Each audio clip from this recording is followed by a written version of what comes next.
Rema alekeraawo okujja ku mikolo ne bbaawe n'abantu abalala ate Jared n'amala amanyira abananyini mikolo okubayisaamu amaaso okugatta n'okubavuma ekimala Rema kyusa mu mpisa zo bamuyisaani Ramit Miles oba Miles Ramiti wali owa Spark TV tukaniriza nate mpola ku mukutu gwaffe omuganzi okumanyikiddwa nga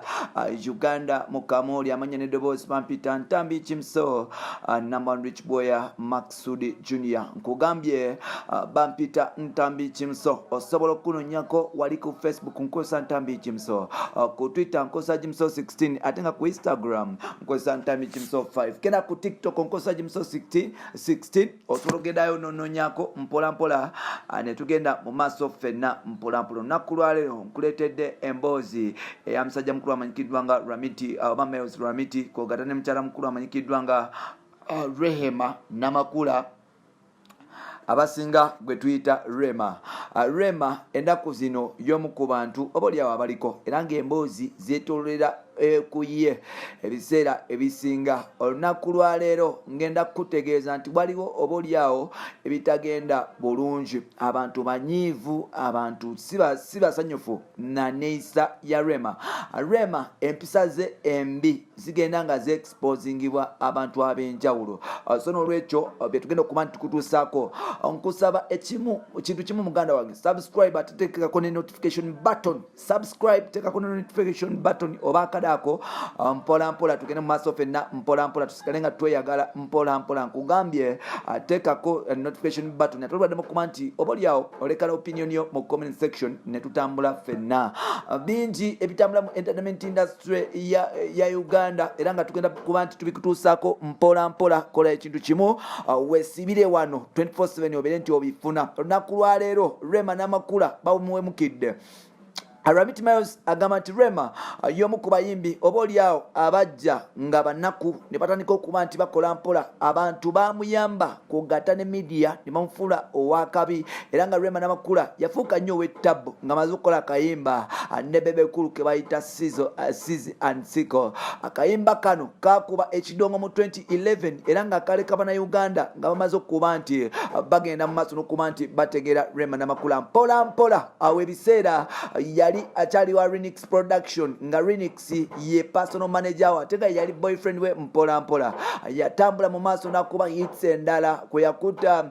Fire Tonight nakuba zikaliba muyakolera ne concert mpola ngolo media emuwa support nga Rema yali mukyala wa mpisa lwaleero waliwo ebitagenda mu maaso bulungi edda Rema bwe yatuukanga ku mikolo leeti yekwasanga bawe Edlisa Musuuza ng'agamba nti Kenzo sometimes amugaana okuba nti agenda okuperforming oba ogenda okukola ng'agamba abantu nga bamulemeseza omulimu gwe ng'agamba nti Kenzo alina ebbuba Kenzo yatandika okuba nti bw'amuyingira mu business ze era nga abantu batandika okuba nti bamuwuliriza era nga blame bagiteekinganga ku Kenzo yafuuka ekyokwekwasa kya Rema ebbanga lyonna era nga kizibu nnyo okwali kutegeera weakness za musajja mukulu amanyikiddwa nga jamukyala mukulu amanyikiddwa nga Rema Namakula kyali kizibu nnyo ate nga kizibu ddala kyali kizibu nnyo ate nga kizibu ddala okutegeera weakness ya mukyala mukulu amanyikiddwa nga Rema now mukuba nti Kenzo agenze wanono empisa za Rema zitandise okuba nti zifuluma mpola tujjukire nti mwanamwala amanyikiddwa nga Pia Pounds yavaayo n'agamba nga Rema bwe yali amuwadde obutwa Rema bwe yamukuba kata amutire ku studio Rema yamuvuma n'amukyaya ne music n'abantu agula n'abantu okuba nti bazanya music we byenno mpola bebe naye yabako ne byayogera nezuwena n'abako ne byayogera mpola wanono Rema byonna blame obalyawo twali tulowooza nti bantu bawayina n'okusaaga olunaku lwaleero munnamawulire yasookera wali ku Bukedde TV munnamawulire ate nga wa poliisi bamuyita Miles Ramiti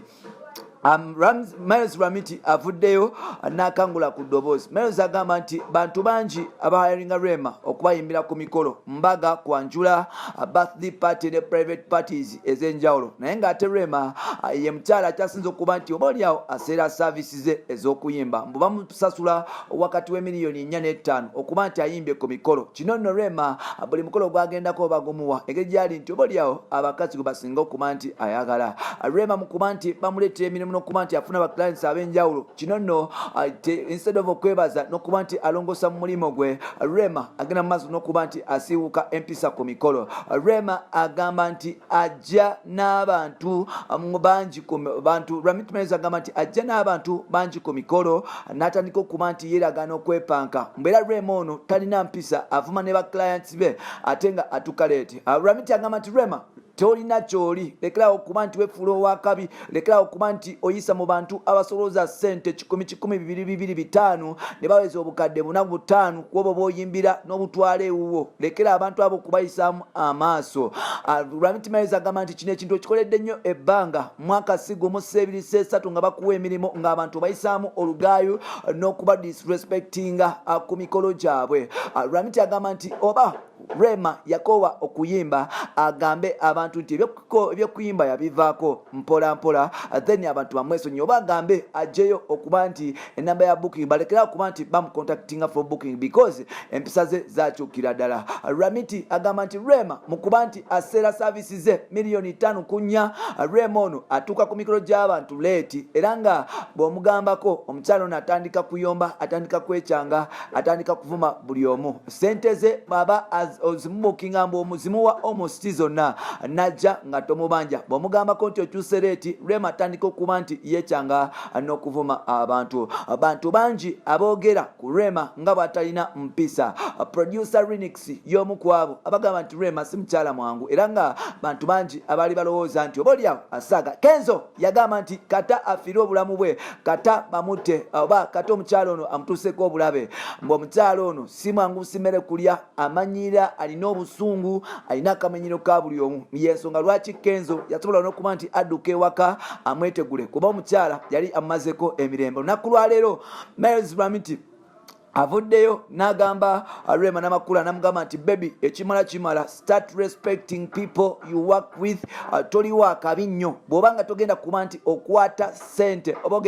oba togenda kuba nti owa saavisi yo ey'okuyimba abantu abakupangisa, lekerawo okuba nti okwata ssente zaabwe n'otuuka leeti n'ojja n'ebbaawo gwe batayise ku mikolo n'otumuteekerawo embeera bamuwe ebyokulya ebyokunywa bamutreatinge nga VIP star ng'ate tebamuyise ku mikolo. Ramiti agamba nti Rema ne bbaawe batandise okuba nti bazunga ku mikolo, bwe babeera bonna batambula bonna, ate nga Rema ateekawo obukwakulizo nga bbaawe ayagala bamuyise nga VIP. Ramiti agamba nti oba Sebunya ayagala okuba nti ajoininga emikolo n'okuba nti obaoliawo bano batandika okuyimba, batandika okukikola nga Geoffrey Rutaya ne Irene Namatovu, oba Seruga ne Catherine Kusaasira bakole duet, batandika okuba nti bayimba bonna oba okukola wamu. Wabula Rema atandika okuba nti ateekawo ne demands ezitaliwo olw'okuba ayagala bbaawe ajje ku mikolo. Ramiti agambye nti kimala Rema tandika okuba nti respecting abantu. Rema stop disrespecting your clients because those are the same people abacollectinga sente ne bazikuleetera n'otandika okuba nti ozikwata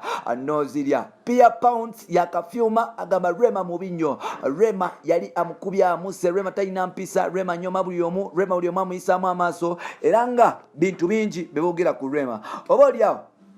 twali badde tulowooza nti abantu bano bawalira Rema nti oba balimba, naye ng'ate omuntu omu, 2, 3, 4, 5, 6 bwe bavaayo okuba nti basonga ku kintu nsubira abantu abo baba tebawayira. Omuntu nga gwe, omuntu olina okwetereza. Nga nonna amagezi ngenda gawa muganda wange Namakula, tolina nsonga lwaki okwata mikolo gy'abandi nga togenda kutuuka mu budde. Nsuubira kukola emikolo emitono osabe ssente zoyagala, naye ng'ate emikolo ogenda kutuuka mu budde. Ebintu by'okutuuka late n'okuba nti obaoliawo oyisa mu baclients b'amaaso bitandika okuba nti bikutira akatale, era nga temwejjatuuka ng'onoonya emirimu togiraba. Binono bantu mangi abaabikolanga, twalaba abayangamulo bali battapu, twalabanga Bahajati Madina bibuuza balinga ku mikolo nga balumya abantu. Kati saawa zino obanoonya tolina wobasanga. Abakyala nga